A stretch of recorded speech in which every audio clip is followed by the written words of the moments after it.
Olá pessoal, vamos fazer um exercício de escoamento de Rayleigh, só que agora nós vamos utilizar as condições sônicas para efetuar as contas. Só lembrando, o escoamento de Rayleigh se refere a um escoamento sem atrito, não adiabático, através de um duto de área constante, onde os efeitos da adição ou rejeição de calor são considerados. Nós temos aqui então um problema, o mesmo exercício que nós resolvemos na aula anterior. As propriedades na entrada conhecidas, nós calculamos a massa específica na entrada, usando a pressão aqui de 1 atm, eu considerei 100 kPa. Se eu estou usando a pressão em kPa, vou usar o R em kJ por quilograma Kelvin. A temperatura na equação dos gases ideais sempre em Kelvin. Nós temos a massa específica na entrada. A quantidade de calor adicionada também foi fornecida e nós queremos saber as propriedades na saída. Essa modelagem se aplica a turbojatos, ramjetes, scramjetes, em que os efeitos da adição de calor se devem à combustão do ar combustível. Quais são as hipóteses do modelo? Regime permanente, escoamento unidimensional, desprezando efeitos viscosos, desprezando forças de corpo, forças de campo, aplicando isso às equações governantes, da continuidade com a área constante, a equação do momento e a equação da energia com a troca de calor, mais as equações auxiliares, a equação dos gases ideais, a equação da entalpia para gases ideais, a equação da velocidade do som para gases ideais, C igual a raiz de KRT, e a equação do número de Mach, velocidade pela velocidade do som, nós obtivemos as equações. E na aula anterior, nós também definimos as equações em função da condição sônica. A condição sônica é a condição que existiria se calor suficiente for adicionado para levar o escoamento para Mach igual a 1. Um escoamento subsônico, quando aquecido, é acelerado, e um escoamento supersônico, quando é aquecido, ele é desacelerado. Ambos podem chegar à condição de Mach igual a 1. Que eu representei, então, todas as equações em função da condição sônica, e o interessante é que a condição sônica tem os mesmos valores, independente aqui da entrada ou da saída. Se eu parto aqui da entrada, atinge a condição sônica. Se eu parto aqui da saída, eu vou chegar nos mesmos valores na condição sônica. Por isso que a condição sônica é interessante para efetuar os cálculos. Qual que é o procedimento de solução? Vamos calcular a temperatura de estagnação sônica, ou as propriedades sônicas. Calculamos quanto de calor é necessário para levar o escoamento para essa condição sônica, tanto na entrada quanto da saída. E aí nós calculamos a temperatura de estagnação na saída, consequentemente o Mach na saída e as demais propriedades na saída. Vou calcular primeiro a temperatura de estagnação e a pressão de estagnação na entrada. 1 mais K menos 1 sobre 2 Mach ao quadrado. Essa aqui é a velha equação que eu falo que vocês têm que saber. Vem da entalpia de estagnação, igual a entalpia mais parcela da energia cinética específica. Nós temos aqui, efetuando as contas, 1,008. Poderia usar as tabelas? Poderia.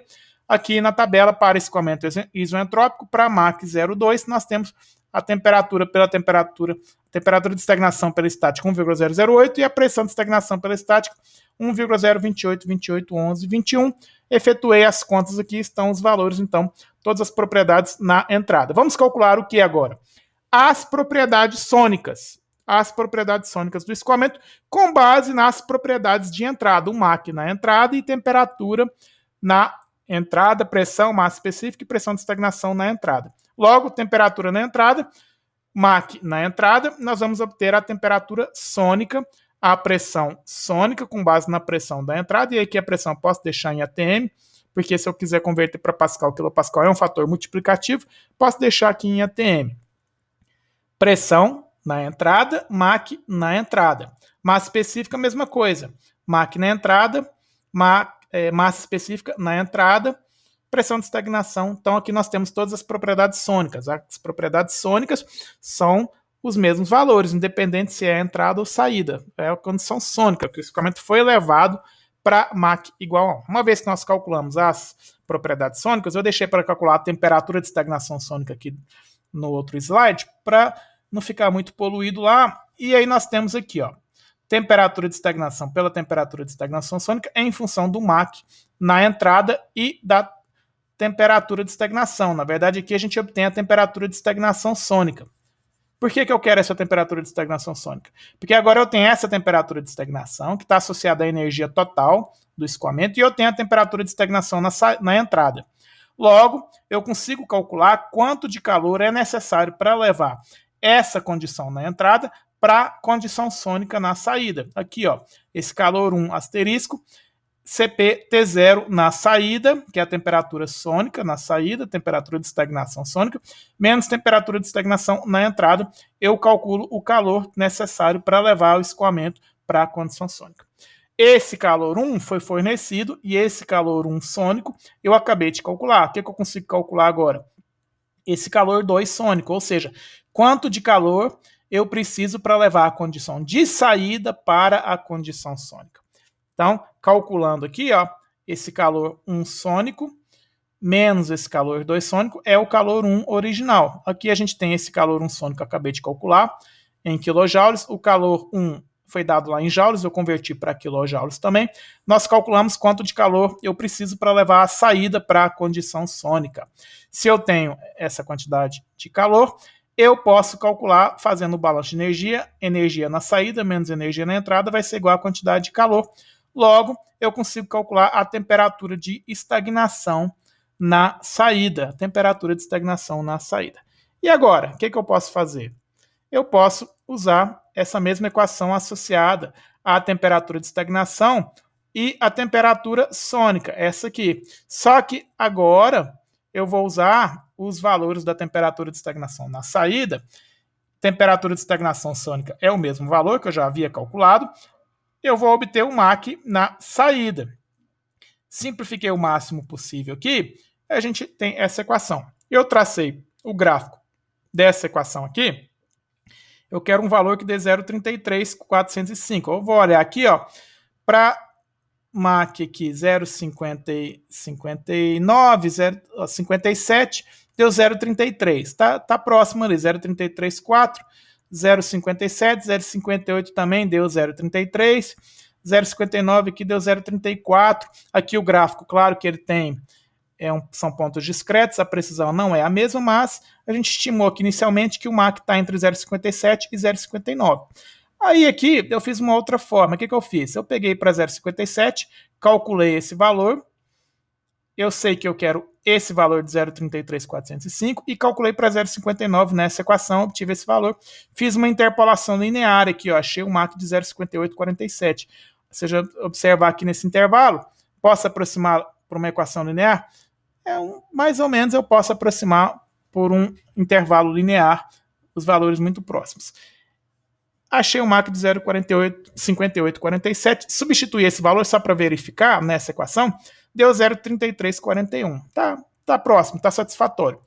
Vou usar 0,58, que é o mesmo valor que nós usamos no exercício anterior. Aqui tá bom para a gente usar 0,58. Uma vez que a gente tem o Mach na entrada e na saída, nós poderíamos usar aquelas equações originais que dependem do Mach na entrada e na saída. Só que eu não vou usar essas equações, eu só coloquei aqui para nós lembrarmos, mas nós vamos usar as equações com as condições sônicas. Só que agora o Mach é o Mach na saída e as temperaturas, pressões, massa específica e pressão de estagnação sônicas é que nós conhecemos para obter as propriedades na saída, certo? Então, não confundir, não bagunçar o que nós queremos aqui. Nós queremos as propriedades na saída com base nas propriedades sônicas e o Mach agora na saída que nós já calculamos, acabamos de calcular. A gente obtém aqui todas as propriedades na saída. Se eu quiser calcular a velocidade, aí é o mesmo procedimento. Mach, velocidade pela velocidade do som, velocidade do som raiz de KRT, temperatura na entrada e na saída nós temos. A gente obtém as velocidades na entrada e na saída que, se nós compararmos, se vocês olharem na aula anterior que nós fizemos de escoamento de Rayleigh, são os mesmos valores. Se eu quisesse calcular o input, taxa máxima, velocidade na saída menos entrada, desprezando aqui a parcela das pressões, não foi dada a taxa máxima, tudo bem, a gente tem aqui as velocidades na entrada e na saída e as propriedades na entrada e na saída com base nas condições sônicas. O que vocês acharam? Acham que usando as condições sônicas ficou mais fácil ou ficou a mesma coisa? Na aula que vem, nós vamos utilizar tabelas. E aí é que a condição sônica mostra todo o seu valor, porque a gente consegue fazer tabelas em função das propriedades sônicas. Dúvidas e sugestões? Deixem aqui nos comentários. Os slides estão disponíveis lá no site.